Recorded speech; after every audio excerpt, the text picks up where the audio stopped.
ভাই আপনার মানতেই হবে, আপনার এটা স্বীকার করতেই হবে। আপনি চাই ইচ্ছাই করেন অনিচ্ছাই করেন, এটা আপনার স্বীকার করতেই হবে।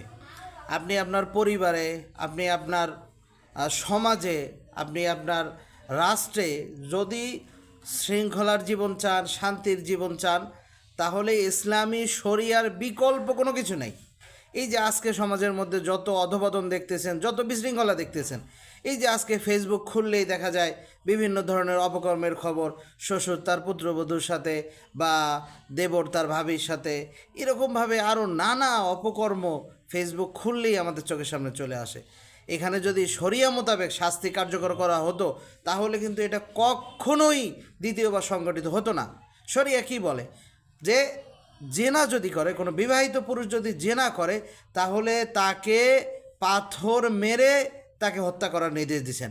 এখন সমাজের সমস্ত মানুষের সামনে যদি একটা লোককে, একটা জেনাকারীকে যদি এইভাবে শাস্তি দেওয়া হয়, যে কতটা ভয়ানক এবং কষ্টদায়ক মৃত্যু, এটা যখন ওইখানে উপস্থিত জনগণ দেখবে, তাদের ভেতর তখন কেঁপে উঠবে। তারা দ্বিতীয়বার এই অপরাধ করার সাহস কখনো দেখাতে পারবে না। পাশাপাশি চুরির অপরাধের ক্ষেত্রে যেরকম আছে হাত কর্তন করে দেওয়া, এটা যদি কার্যকর করা হতো, তাহলে কিন্তু এই চুরি, ডাকাতি, সন্ত্রাসী এগুলো কখনোই হতো না। তাই আপনি মানুন বা না মানুন, ইসলামী শাসন ব্যবস্থার বিকল্প শান্তিময় জীবন আর কেউ দিতে পারবে না, কেউ দিতে পারবে না।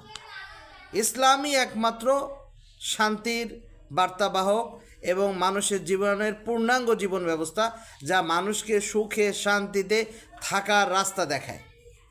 তাই বলবো যে আমরা সবাই ইসলামী শাসন ব্যবস্থার প্রতি জোর দাবি জানাই।